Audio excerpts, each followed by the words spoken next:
Hello there, it is Friday the 14th of August 2020 and I'm going to go through some things for dungeons.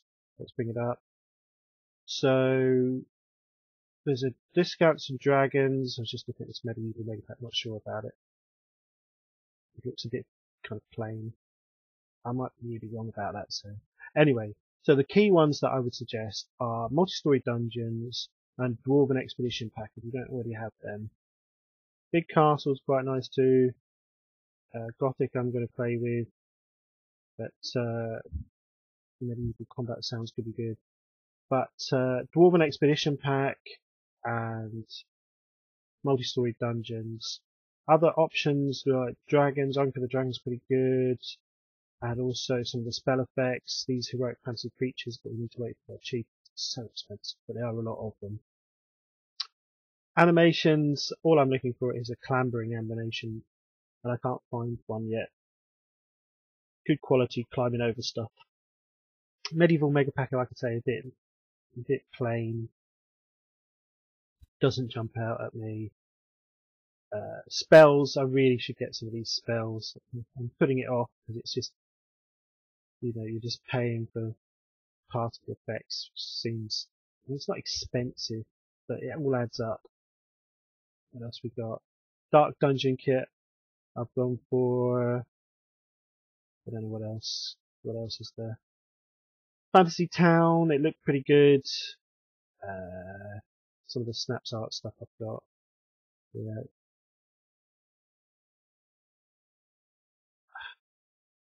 So the question about the Fantasy Town, it is optional. Do you bother? There's another one that I haven't got.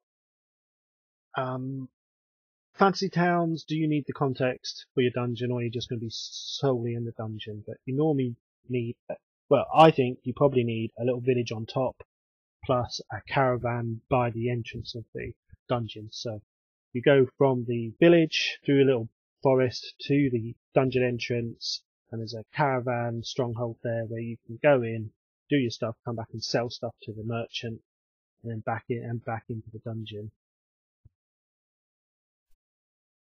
Let's have a look at this one. And the other thing to bear in mind, yeah, I like this. Not another one that I've got.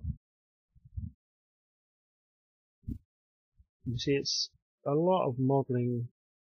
I'm a sucker for good modelling. I've got the cathedrals as well. I think that looks great.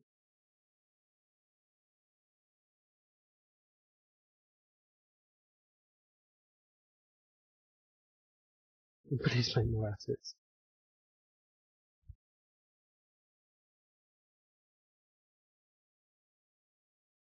Yeah, that's quite exciting, isn't it? Not another thing I've got to pay for. Okay, back to discounts and right. So, like I say, we're looking for the main ones, the core ones, are multi-story dungeons. That'll get you up and going with dungeon properly, and dwarf expedition. Those are the two main ones. But you see, the biggest problem with dungeon, and also dungeon architect, which I've also got, and I will be doing some tutorials on that as well, is the fact that they all start looking very similar.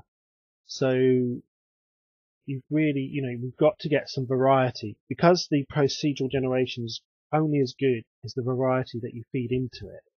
We've really got to get as much variety as we can, and yet still not break the artistic kind of look and feel.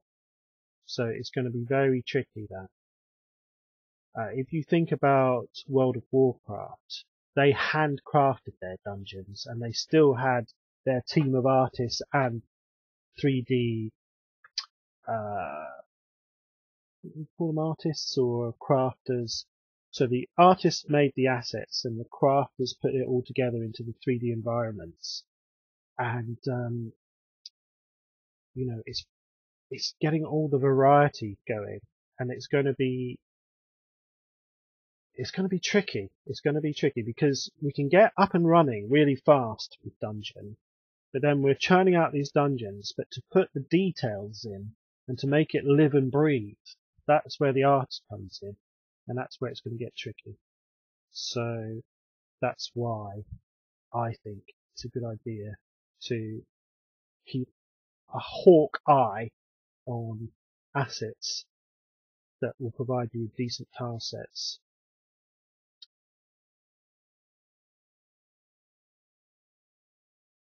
And the other thing to mention would be dynamic fog and mist, 13 quid. I'm going to check that out.